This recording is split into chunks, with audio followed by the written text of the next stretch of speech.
Good afternoon, Santa Clarita and everyone else streaming around the world. You're listening to a special broadcast called Healing from Las Vegas, How to Move Through Your Grief in a Powerful Way. My name is Alex Urbina. I'm your host. I'm a transformational life coach. Joining me in studio today, we have Sharon Brubaker. She's a certified grief recovery specialist from A Time to Heal. Thanks for taking the time to hang out with me today in the studio, Sharon. I'm so honored, Alex. I'm so honored to be here. Also joining us in studio, we have Erin Acquaviva. She's one of the survivors from the Las Vegas shooting. If you missed the last segment last week, she was here sharing her compelling story. She's also here with us today. Thanks for taking the time. Thank you. We also have another special guest. His name is Ray Avalos. He was also at the Route 91 event with his wife, Stacy. They both thought there was an active shooter inside the event that night, and they thought they were both going to die. Thanks for taking the time to be here with us and share your story. Thank you. So, Thank you for having me. so tell me what it was like from the moment that you realized something wasn't right at that event. So, from my story is that when the shooting first started, there was 5 pops, and just like everybody else, they thought they were firecrackers, fireworks. And then once that started, and then there was another round, and I initially thought there was something happening like the Mandalay Bay valet line, like something happened there, and at that point it got louder, and so there was a group of us, 8 of us, or actually 6 of us at that time. We were like, okay, something's going on here, and we ducked. There was these couches, and so we all got behind the couches and ducked, and I think we were basically stacked on the people. And so the noises and the gunfires got louder and louder and louder, and my wife, at one point, she thought there was somebody coming up the stairs. And so it was that loud that you felt like somebody was in the venue shooting at you. And at that point, we kind of made a choice, and our choice was either, we thought for a split second, we were going to die, at that split second. But then we had a choice either to die or to run. Do you remember that moment of having that conscious choice where you had to decide? Yeah, I remember it because when my wife Stacy told me that there was somebody in the venue, I thought she saw somebody at that point. And so at that moment, we made that choice to run. So I grabbed her hand and we ran. And as we ran, we were on top of a platform. And so we had to go downstairs. And there was an exit, the VIP exit. We tried to go left, but the security guards wouldn't let us go left. They're like, no, go into the venue. And I'm like, what? Why do we go into the venue? So we basically went from going left, we went right, and we ran across the middle of the venue.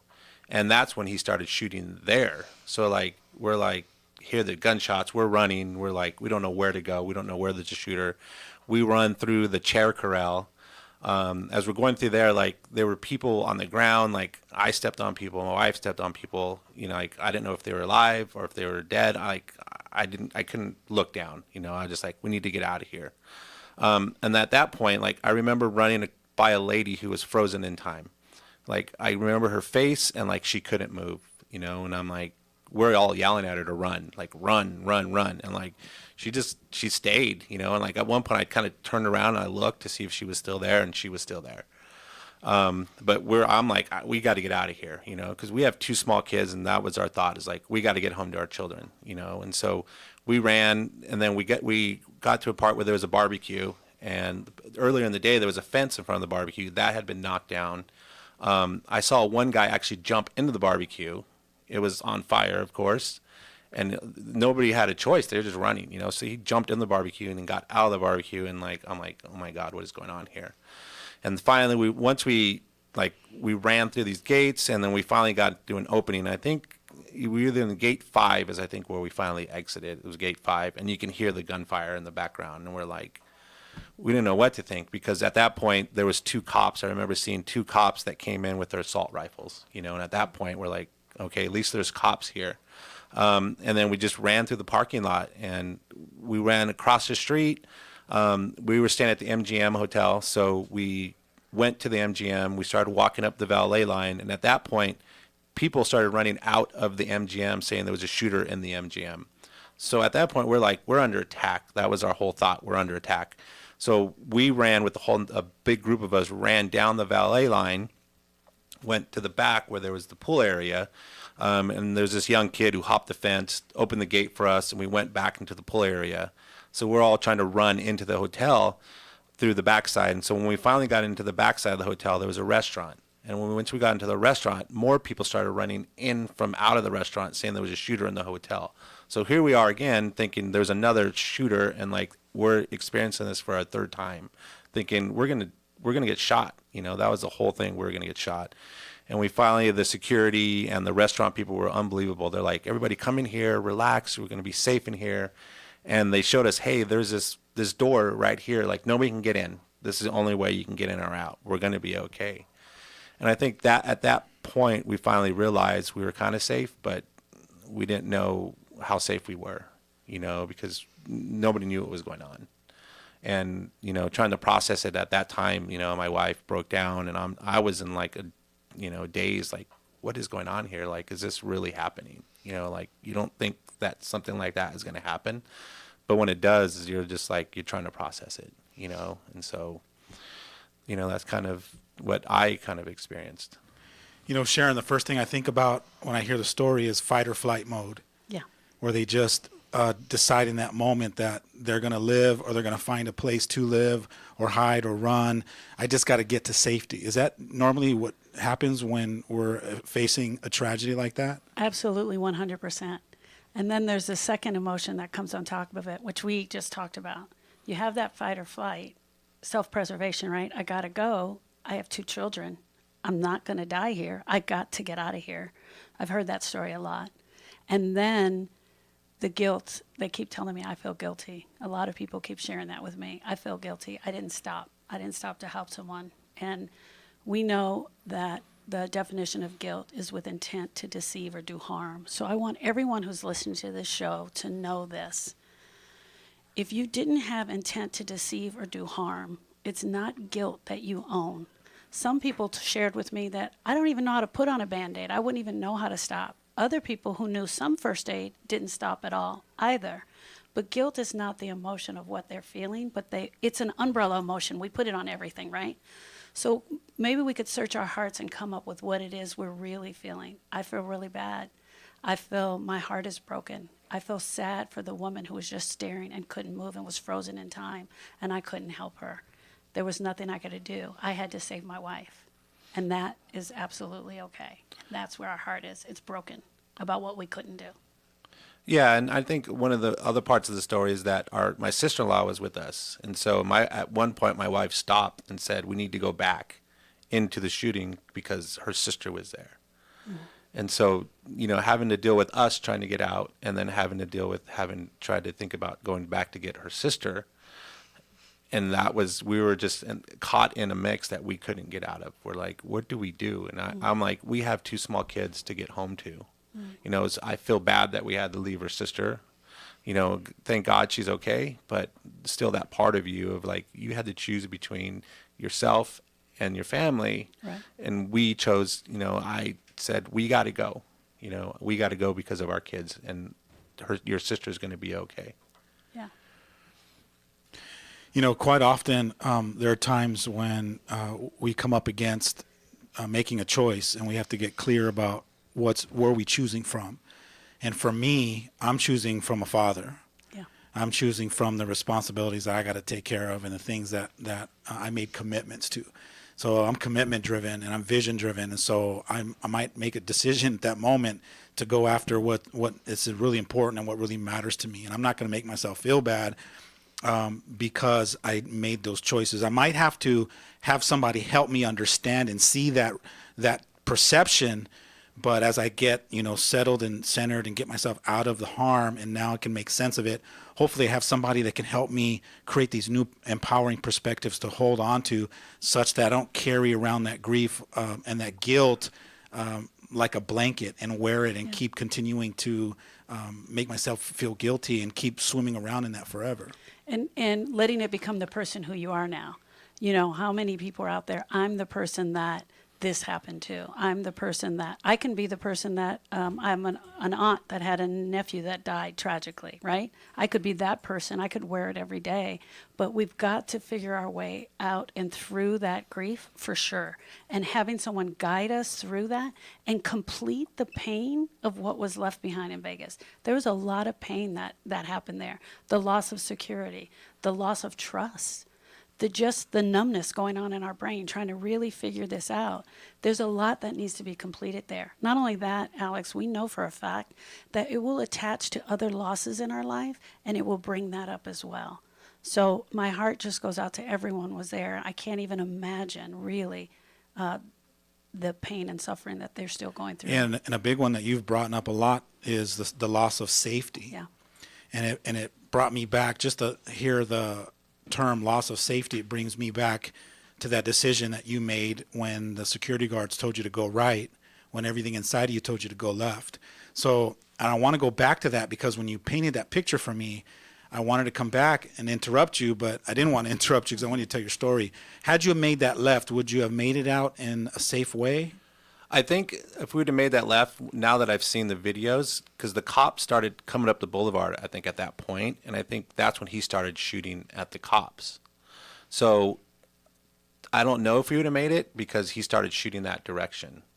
And I think that's the route Erin and Tony and our other friends, Jason and Ashley, went. They kind of went along that route. I think anywhere you went was a dangerous way. Because the unknown of where the bullets were coming from, the shooting was coming from, we didn't know. Like we thought there was somebody there inside, and so like my choice was, okay, I'm gonna just go the way somebody who's telling me who's a security guard that's trusted to go, and that's the way we went. We didn't think twice. That's how we're wired. We're wired to look for certain symbols of safety, right. Certain symbols of people that we trust. Like you were talking about at a certain point when the gunfire was happening, you said to me there was a man that was walking very calmly, and you said he must have been military style because he was telling everybody, hey guys, relax, and he had this demeanor about him. And so I'm sure he symbolized something for you also to grab onto, to help make sense of what's going on, and to also manage your emotions to be able to navigate yourself in that scenario. Yeah, I mean, I remember the guy, he had a green shirt on and he had blue pants or blue shorts on, and he stood up like he knew what was going on, and he was in control of our environment, that tent. And he stood up saying, don't panic, don't run, everything's going to be okay, don't run, don't panic. He just kept repeating that, and he just walked like he knew what was going on. And it just, in that moment, I'm like, oh my gosh, what is this guy doing? Doesn't he realize there's bullets right there? And it was just, I'm awed by how he was able to control his emotions at that point. And then when you're going down the stairs and you see the security guards, you make that right. They're wearing that uniform or the jacket says security guard. So you're kind of just trusting. You're in instinct mode. Yeah. So in instinct mode, you're just following the people that symbolize safety and security, and you're going to follow those routes. However, you made that right, and it puts you right back inside of the zone where people are getting hit with bullets and people are falling. Had you made that left, would have gotten you from not seeing that and experiencing that. Yeah, I think it would have. And hindsight is, I think if we would have went left, we would have been able to go to the boulevard and get to our hotel quicker at that point, because there was cops coming up and down the street at that point. So I think we would have got back quicker, and we wouldn't have seen or experienced what we did later on. I remember the security guard, and I think they should be, praised for it. The security guard that was there, he didn't run. He stood there and directed people.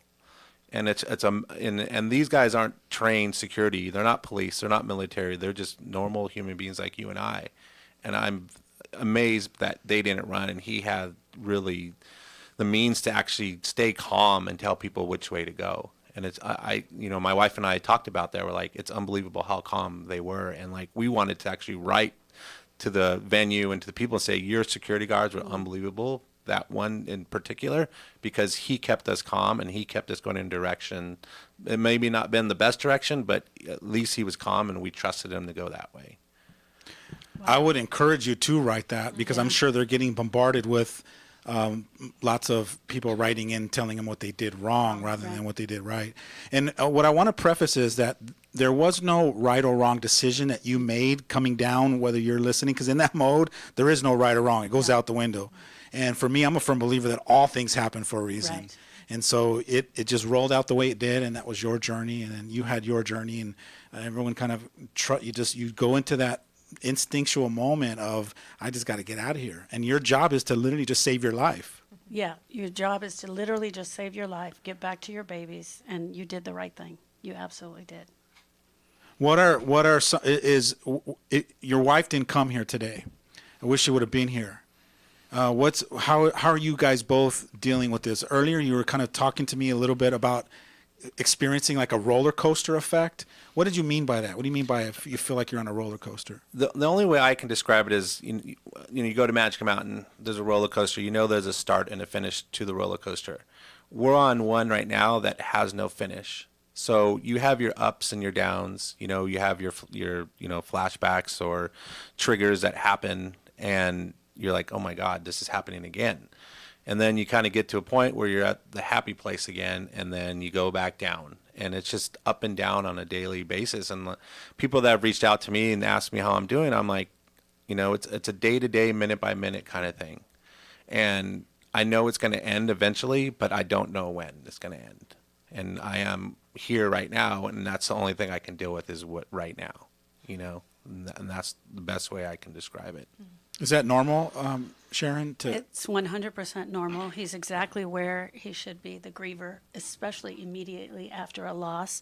We will have reduced concentration, disruptive sleep patterns, change in eating behaviors. You can be eating more or eating less. Thing we need to be careful of is change in drinking habits. We can drink more we want that pain to go away, so we'll drink more to help ease that pain. And funny that you say that. One of the other things we say is roller coasters of emotions. It's absolutely 100% normal and natural to be going through these experiences. As far as eating goes, we know a lot of times, you've probably been in the situation, I'll describe it, where you're at someone's home of a recent loss and everyone's trying to make the grievers eat. And sometimes they describe to me, I can't even get the food to go down. It feels like it's just stuck right here. That's okay. Your body is not going to let you starve. It's okay if you're not eating. Pay attention if you're overeating. Pay attention if you're going to things that normally numb you out and make you feel better, or those triggers that make you feel better or that you use for those things. We want to pay attention to those. I have a quick question for you. So I have my sister-in-law was there at the event and had a traumatic experience. She just got tickets. She's excited because her son bought her tickets to the World Series game tonight, Game 7. So she's going to be going to Dodger Stadium. She's excited. And I remember this morning saying, that's awesome. I'm so excited for you. I want to feel excited for her.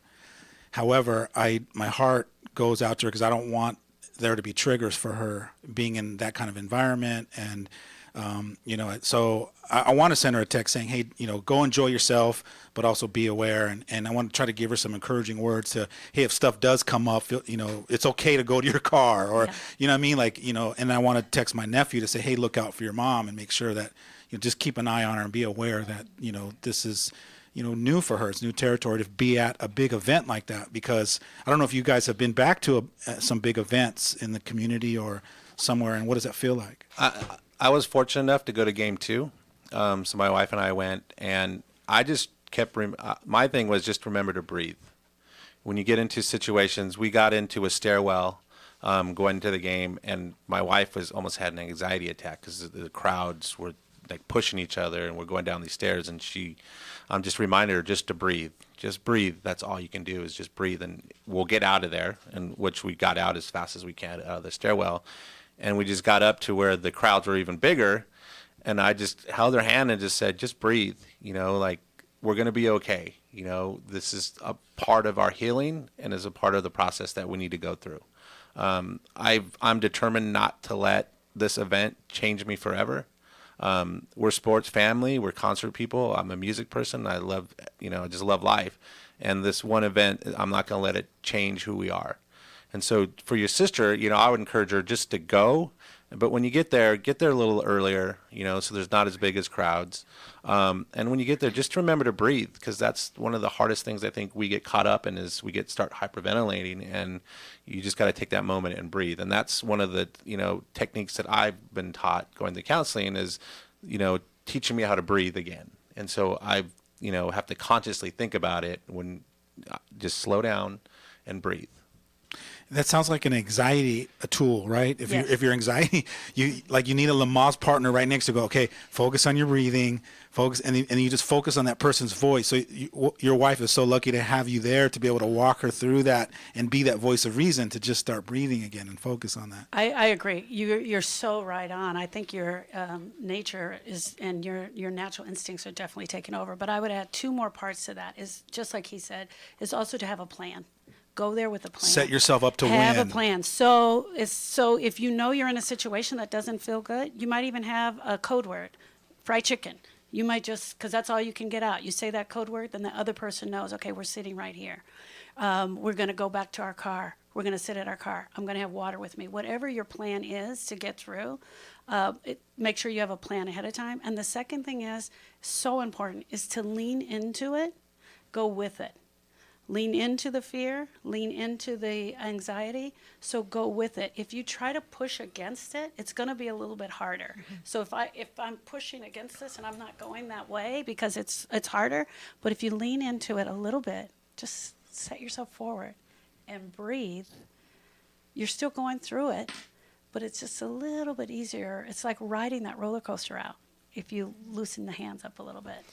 It reminds me of like this table right here. If we push against this and we resist it, we're going to get tired and we're going to just lose our strength. But if we kind of work with the table or work with whatever we're in relationship to, anxiety, leaning into it, I'm leaning into anxiety right now and knowing it's here and just being with it and sharing it and hearing Ray's story and letting that give me strength, and hearing these tools and letting those also give me strength as I lean into some anxiety right now. Yeah. So give yourself permission to create a scenario where you set yourself up to win. I love the advice. Go early.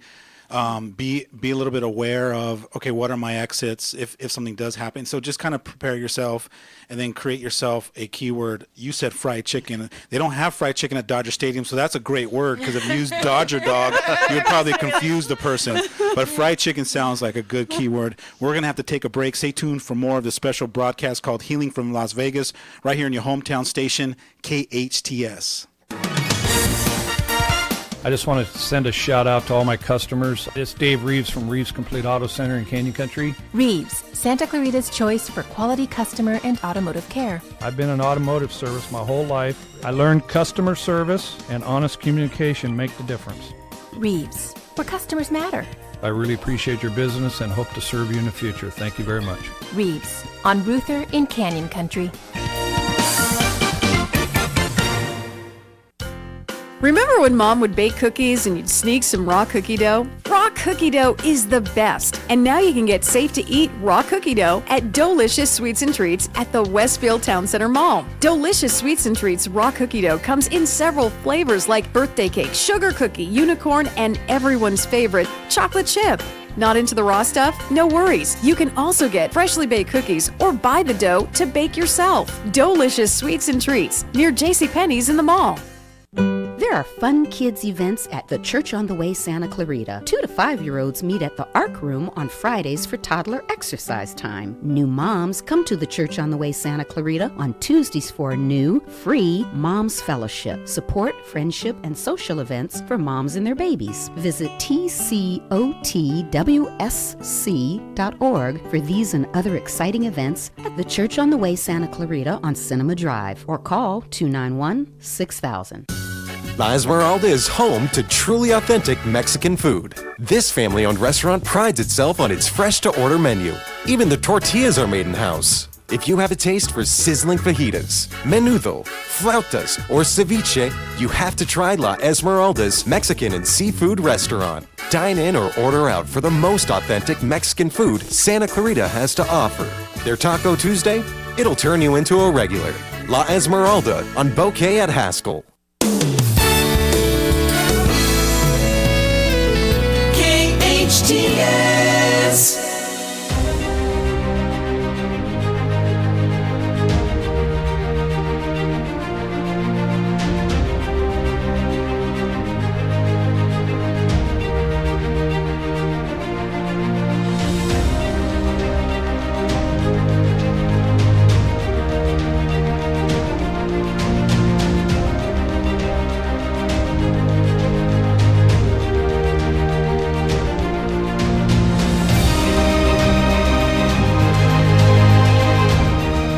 Welcome back to this special broadcast called Healing from Las Vegas. I'm your host, Alex Urbina, in studio with my co-host, Sharon Brubaker. We have Erin Acquaviva and Ray Avalos. Both were in attendance at the Las Vegas Route 91 event where there was a shooting, and we've been talking about your stories. Thank you guys for sharing your stories. Sharon, I want to talk a little bit about how the world has moved on, and those of us that have been affected are now, still figuring out how to get ourselves through the other side and having that big breakthrough that we're all anticipating, waiting to have, where we, regain our own power back and we're able to stand strong in our lives and feel confident. I actually sat up this morning and wrote a blog even after the shooting last night in New York. What happened was I turned on the news this morning, and all of the news stories were how they've moved on so quickly, how they were able to have the Halloween parade, which is amazing. Who's they? When you say they New moved York, on, New York. New York. The people in New York. Got They it. just had the shooting last night, and everyone in New York that they're so proud of themselves. They still had the parade. We're not going to let them steal our Americanness, right? Which is really great. It's awesome. But the part that hurts my heart is that 8 people died. 8 people lost their lives. And the news media was so into carrying on about how we've moved on, which is great, but we still have to take that moment. We have to take that moment and remember that 8 people lost their lives. It's been breaking my heart that I feel even Vegas at some points have been lost from the news. You're not hearing that much. Not many people are talking about it. We're keeping it alive here in Santa Clarita. But there's so many people that their hearts are still breaking. They're still scared. They're still not sleeping. They're still having roller coaster of emotions. And at this point, I would imagine, Erin, correct me if I'm wrong, people are telling you need to get over it. You need to move on. Mm-hmm. Enough time has passed. When you're getting back to your life. And it's because we just don't know, one, how to grieve properly, how to help someone grieve. We don't know what to say, and we want to fix it for them. We want everything to be all right in our world. Mm-hmm. And unfortunately, it's not that way. And I think people they're not bad and wrong because they say those things. Yeah. They just don't know how. They don't know what to say, and no one's ever told them, hey, sometimes not saying anything is even powerful as well, right? What I've been seeing on some of, we're on Facebook groups and support groups and things like that, and that's what I'm seeing the pain is coming from, people's response to the survivors being like, it's time to get over it. And I just saw one post today where she just decided to join the support group because she needed somewhere to be with people that would allow her to still have this story and to still need to talk about it. And I wanted to say, as a response to her, this person, whoever the people that are responding to you aren't bad and wrong. This is just something where they're uncomfortable. They want to fix it because that's what we want to do. We want to fix it, and they can't. So they just want us over it. Yeah. And in addition to that, sometimes it's that we just can't handle emotion. What if I start having the conversation with Erin and she starts to cry? I'm going to feel like I made her cry. What if the true emotion and the rawness comes up from Erin, and then I don't know what to do with that emotion? When in actuality, it's exactly like you said, Alex. There's nothing you can say. There are no words. You just are there. You just show up and be present. Sometimes I have parents that will call me and they're like, last night I had a very powerful conversation with my son or my daughter, and they started to cry. They're like, I didn't know what to do. I wanted to call you. And I was like, there's nothing to do. What they need from you is to be. And I go, be what? Be loving, be compassionate, be vulnerable. And then when I start talking about being the space, then we now are opening up a whole new possibility that I can just be the space of being compassionate and understanding and patient. And I don't have to do anything. We're so wired and we turned ourselves into human doings that we forgot that our powers and our ability to just be. And that's what people that need healing, that's what they need from us, is just to be. And, like that, famous words that you use, be that heart with ears. Yeah. What does that mean, be a heart with ears? What does that mean to you? So what it means to me is if you can imagine just a big giant heart with big ears hanging off the end of it.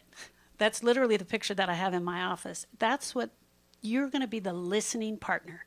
You're the listening partner. And the listening partner is a big giant heart with a set of ears. So we all have the tools when we show up. We have the tools we need. The tools are not in our mouth or in our brain. They're literally listening with our ears and have a heart of compassion, holding that space and being there, being present and showing up. That's simply all that's needed. I have a question for both of you guys. If you can pick one thing, and I'm sure there's probably a couple of things, but if you can pick one thing that you learned about yourself coming out of this experience, what would you say it is? What's the one thing you learned about yourself? I think for me was I didn't panic. You know, when I was put up against a situation that I had no control over, I didn't panic. Like I almost had tunnel vision to where I knew I needed to get out, and that was my only goal. And, you know, my wife, I didn't say she panicked, but she got so scared that I needed to be that person to not panic, to get us through this experience. And so when I grabbed her hand, I just grabbed it as tight as I could. And when we ran, I knew that where we needed to go, and nothing was going to stop me from getting to where I needed to, the ending point of safety is. And so just, I think me not panicking and freezing up is something that I never I thought I would have to go through. But since I finally realized, like, wow, I didn't panic. You know, I was able to stay in that moment and get us to where we needed to go. Beautiful. Thank you. For me, I think the lessons have been coming after. And it's that I am so much stronger and more powerful than I ever believed I could be. You know, I was a person that said I was a powerful person, but after this, now I believe it. You got a cape. So I guess I'm learning my power, and I'm learning my gifts. It's amazing how those of us that want to experience ourselves as powerful and you know, we can persevere, and that we're that leader and that champion that we all believe ourselves to be. However, we get to experience that when we have challenges in our life, when adversity is knocking on our front door, and it's like, all right, put up or shut up. It's time to see what you're made of. And so there's those of us that wish we never gone through these challenges. I wish this never happened to me. Instead of choosing the empowered perspective, going, no, I'm glad these came because it gave me an opportunity to reinvent myself. It gave me an opportunity to figure out who I really am and what I'm really made of, right? 100%. I was a director of catering for 20 years. That's what I was doing. Oh, you got challenged all the time. I had to deal with all the brides. But then Austin died, and I didn't know how to do this. And I sat in a spot where I was like, I have to figure this out. And so I started navigating and sort of running Eric and I through the process of what we call grief, you know, and trying to figure this out, and came across grief recovery. And I knew at that moment, I need to bring this to every single person that's suffering from a broken heart. People that have a loss of love, a loss of security, a loss of trust, whatever it is, I need to be that person for them. So here I sit all those years later through that. That's awesome. One of the things I think that most of us human beings, when we let ego get in the way, is we don't want to ask for help. And I feel like we've created these certain connotations around asking for help, these limiting beliefs. We put asking for help in a box, and we label it like it's a sign of weakness, or you know, I can do this on my own. And what would it look like if you can create a whole new belief system around asking for help? What would that look like? And is it something that is normal for people to not reach out for help when they are stuck? It's so hard. There's so many people out there right now that are not asking for help. They're not joined in the support group. They really think they're going to go it alone. And it looks something like they know in time they'll feel better. They're keeping busy. They're going to work all the time. They're showing up. And when they're done with work, they're making sure that they have something else planned so they don't have to go home. And then they may even be isolating. So talking about it is great. It's just telling our story, and we can get into a situation where we're talking about it all the time, but not moving past the pain and not completing that relationship. I think it's so important to be talking about it as much as possible right now, but we also need to reach out and ask for the help. So sometimes just being with somebody you know that's already in a program and finding out what their program is. Sometimes you have to try 2 or 3 programs before you find the right one that fits for you. But I guarantee you, if you don't deal with this right now, it's going to come back to haunt you at a later date. And it may be something very small that sets it off, but it will attach to other losses in our life, and it will come back. Something that you said in just when you started that conversation, you were talking and painting a picture about finding, more hours in a day to work or finding something else to do to occupy your time. In my world, in transformational work, we call that ways to avoid. And when you're really conscious and really aware that you're choosing things to do as a way to avoid healing, ways to avoid experiencing your experiences, ways to avoid completing those relationships that have loose ends, and ways to avoid not cleaning things up or making amends with things. So I want to introduce that possibility that some of us are hiding out and finding the next shiny object to be a part of, such that we're avoiding the healing process. Yeah. Now, can some of us actually can some of us just kind of move past it quicker than others and just kind of get, maybe with our mind, and we just push ourselves through it? Yeah, and it can feel like completion, right? It can feel like completion. You're like, I'm really good. I don't even think about it anymore. Or I'm so tired of talking about it that I'm over it now. I'm over it now. I don't want to talk about it anymore. That we push it so far down that it's not there. Or you can come to completion on your own. Sometimes you can figure those processes out on your own. It's very rare, but you could figure the processes out on your own, right? It's better if you have someone who's guiding you through and can even help you to shorten that process, right? And transform your thinking in that certain situation. So absolutely. But you won't know until something triggers you, right? Did you recently have a trigger?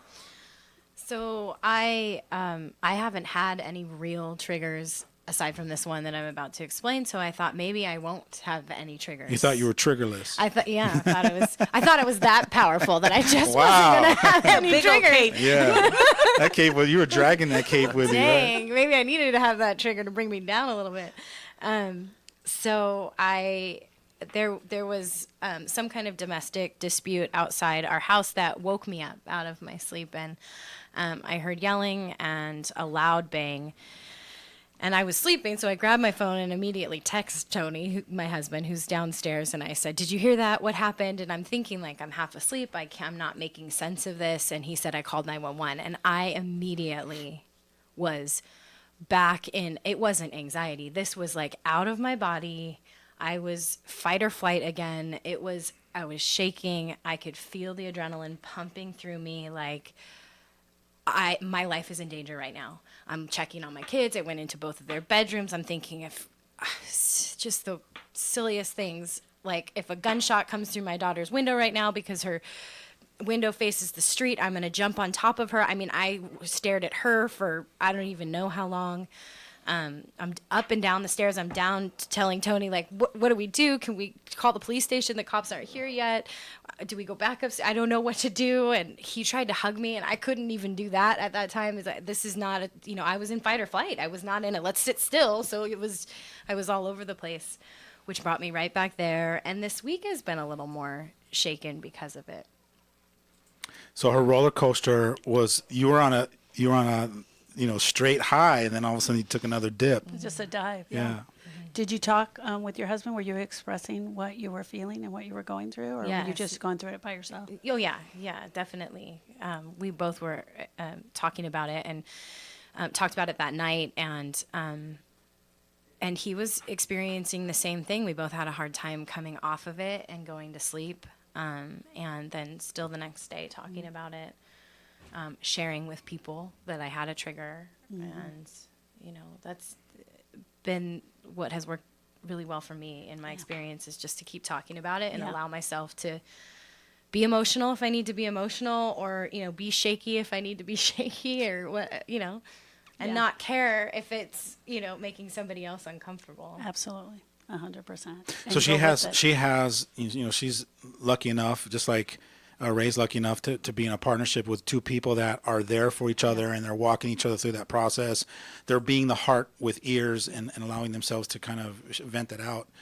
What if somebody, and this is why I'm bringing this up, I never realized how powerful group support is until I started working with a group in town regarding addiction and recovery. And that was my first experience of really being in a group and feeling the power of that. If you've never been a part of a group and been in there or had your fears come up about what am I going to say, and people don't know me, and all that stuff comes out. But when you really sit with a powerful group of loving people that have the space and the context to be able to create a trusting environment where you can flush some of that stuff up, it's so amazing. Will you talk a little bit about that? It's so amazing to be in a group, even with everyone in the group grieving something different. I could be grieving the loss of my nephew. Erin could be grieving her experience at Las Vegas. Someone else could be grieving their divorce. But we're all broken hearts, right? We're all sitting in a room, and we're all holding the space for the other person that's there. I don't know what it feels like to be in Vegas. I will never know what it felt like to be there that night. But I know what a broken heart feels like. And I know what it feels like to be scared. And I know what it feels like to be sad. And that's what I bring to the table. And the power that we bring in the group is unbelievable. I also want to say it's almost like you're part of a club for that 1 hour, 2 hours. You're part of the same people from your village.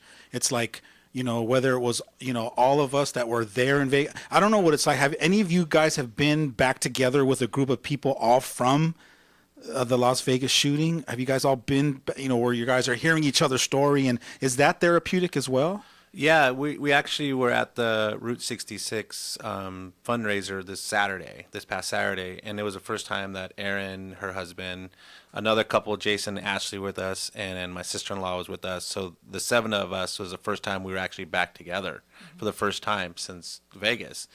And it was interesting because, I sat with Tony and Jason, and it was our first time we got to share our stories together. I was just so curious, we were there together, but then we weren't. It's like we didn't realize we were separated. It was just, we just tried to get out. Tony grabbed Erin, Jason grabbed his wife, and I grabbed my wife, and we went. And it was just very interesting to finally, see what they saw and hear what they felt, and just everything of that experience was, just to finally figure out what they went through, and kind of we all went through something that is so indescribable, and you can't even really put into words. I think you can only feel it. You can't say it. What I visualize in some of the transformational trainings I do, I have a staff member. We go through these very powerful 2-day trainings, and everyone has their own experience. Some are working with someone outside of the room. Some of us are having breakthroughs in the room. And at the end of the event, we all sit down and we do an hour and a half, what's called a debrief. And the debrief is, okay, share what your experience was, and share. So we get to see through the eyes of everybody all of their experience, and it's such an amazing feeling to hear everyone's story. It's almost like completing something. Yeah. And you talk a lot about completing a relationship, or completing the event, or let's complete the night, or whatever it is. And that's what, when he was sharing that, that's what I visualize is we're having a debrief. Let's debrief off this, because I don't know what you went through that night, and it's still like a missing piece for me, like a missing piece of the puzzle. And that as you share your story, now I can get that piece and finally complete my picture. Completing from the beginning. The 2 things we have to be cautious of, I want to say, is one, trying to be strong for the other person. So instead of me sharing my emotions or allowing what I experienced, let's say if I were in Vegas, but constantly trying to be strong for you and carry you along. So I'm not going to, I'm going to let my grief suffer down while I'm helping you. It was the mistake that I made with Erica. I didn't allow myself to grieve because I thought that I should be helping her, that I should be strong for her. So instead of allowing my emotion to come out or share what I was actually feeling, I just didn't speak at all. I didn't talk about it at all. And everything was about her. And every day I was calling to find out about her. So we call it being strong for someone. So you don't want to do that. And the second thing is you don't want to try to diagnose or get into their head or explain why they're having these emotions. I feel really sad today, if someone were to share that. And then you start explaining, well, maybe you feel sad because you're thinking about the time that, when you were in Vegas and you're thinking about this, and maybe if you do this, maybe if you read a book today, do something different, and we're trying to fix the other person. Those can also be two ways to avoid as well, right? Being the strong one for everyone else in the group is a way to avoid dealing with my own pain. Yeah. And then being a junior psychologist can also be a way to avoid you now just looking at what you got to do with and deal with what's coming up for you. I know you got something to share, and I know it's going to be powerful. We're going to come back from the break, and we're going to get right to you. Stay tuned for more of this special broadcast called Healing from Las Vegas, right here on your hometown station, KHTS. Each year, the Santa Clarita Valley Boy Scouts of America honors leaders of character in our community. This year, the Scouts have joined with the Santa Clarita Valley Veterans Services Collaborative to salute our veterans of character. A gala event will be held at the Ronald Reagan Presidential Library on November 11th. Admission to the library and Titanic exhibit will begin at 3 p.m., followed by dinner and program at 6:30 p.m. For more information, call 661-284-6330. Views and opinions expressed by Santa Clarita Veteran Services Collaborative are not necessarily shared by the Ronald Reagan Presidential Foundation and Institute. City of Hope is a leader in cancer research and treatment, and there's a City of Hope location right here in Santa Clarita, eliminating a major barrier in the fight against cancer: distance to quality care. Santa Clarita has the advantages of City of Hope's renowned clinical expertise, compassionate care, and access to clinical trials. Find out more at cityofhope.org/Santa Clarita or call 661-799-1999. Drugs or alcohol abuse can tear a family apart. In Santa Clarita, just like everywhere else, it's an epidemic. The Way Out Recovery is here to help. Call them now at 296-4444 or visit them on the web at thewayoutrocoveryscv.com. The Way Out offers outpatient treatment for adolescents, adults, and family members. The Way Out is compassionate, caring, professional, and confidential. You and your family don't have to suffer any longer. Call the Way Out Recovery now, 296-4444, or visit thewayoutrocoveryscv.com and make an appointment. Asking for help is the first step.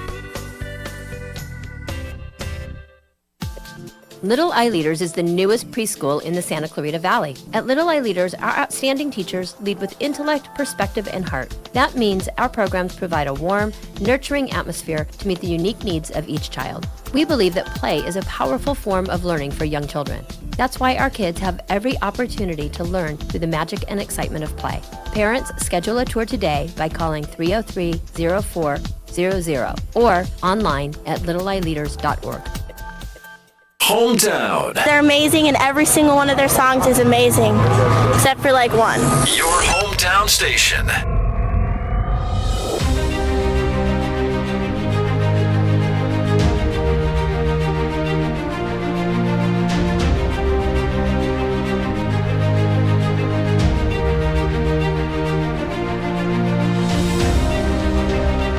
And welcome back to the special broadcast called Healing from Las Vegas. I'm your host, Alex Urbina. In studio with Sharon Brubaker, certified grief recovery specialist from A Time to Heal. We have Erin Acquaviva and Ray Avalos. They were both at the event in Las Vegas, the Route 91, and we've been hearing their story and talking about how to move through your grief in a powerful way. You were about to share, before we went on a break, you wanted to talk a little bit about strength and how everyone sees being strong in a different way. Mm-hmm. What does being strong or having strength mean to you, and how do you think other people are perceiving it?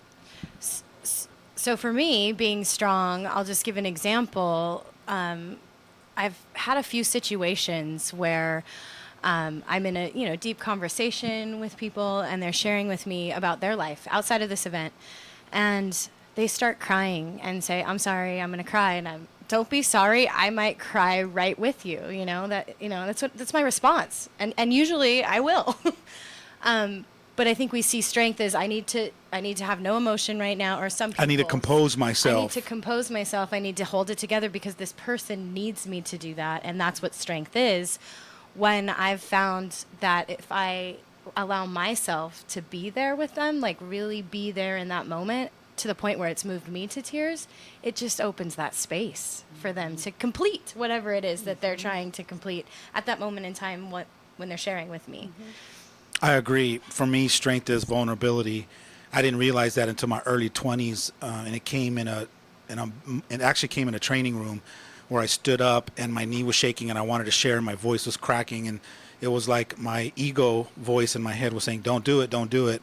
And my spirit was saying, of course, do it. And I trusted my spirit, and I allowed myself to just share authentically from that vulnerability. My voice cracked. I think I even had, a mucus coming out of my nose. And I remember after sharing and breaking down, I walked outside, and I had people that were walking out coming up to me saying, thank you for sharing that. Because of you, I'm willing now to take my life on. And so it inspired people. And I'm this 24-year-old kid realizing for the very first time how powerful vulnerability is. And to the point where I've been practicing being so vulnerable in the last 23 plus years, because I utilize it as a life coach. Me being vulnerable is what you and I talk about, holding that space. Mm-hmm. When we talk about holding that space for people, it's being vulnerable and compassionate, and that's all you need to be. You don't need to really have the words or have to say anything in a certain way. Just be that for people, and you'll notice their walls come down, and then they just allow themselves to kind of cathartically let it go. And it's also tell the truth about yourself 100%. Tell the truth about yourself. So if I'm being moved by your story and I'm telling the truth about myself and that truth is emotional, then I need to tell the truth and say, hey, I feel this. I feel your pain. My heart is with you. And that's telling the truth. Not telling the truth would be just to sit there stoically and not say anything and stuff it down. How many people apologize when they start to be emotional? Yeah. No apologizing for human right? feelings. I mean, you hear it a lot. They say, I'm sorry, and they try to recompose themselves, and it's inside of us we're like, no, go back to that place. Well, and it goes back to that what we think it should be or what it should look like because of society saying it needs to look a certain way or whatever we've been told or however we've been raised, and so then we apologize for what we're doing that looks different from what we think it should look like. I like this. This is almost group therapy for me. You have a group coming up. When and where is it? I have a group coming up on Sunday. This coming Sunday? This Sunday at the Embassy Suites. We're meeting. I have a guest speaker. It's Erica Honore. She's the mother who's lost 2 children, and she is also a certified grief recovery specialist, and she's going to be telling how she found her true self. Sharing on how she found her true self after the loss of her children. And then the groups you guys have are amazing. They're powerful. You're the only one I would really recommend to go to a grief recovery group and open and share, because you have the context. How do we get a hold of you? Get a hold of me on the internet on my website, SharonBrubaker.com, or you can call me on my cell phone, 661-212-0720. Thank you guys for being here. I appreciate you for taking the time. Thank you, Ray. All right, you've been listening to a special broadcast called Healing from Las Vegas, right here on your hometown station, KHTS.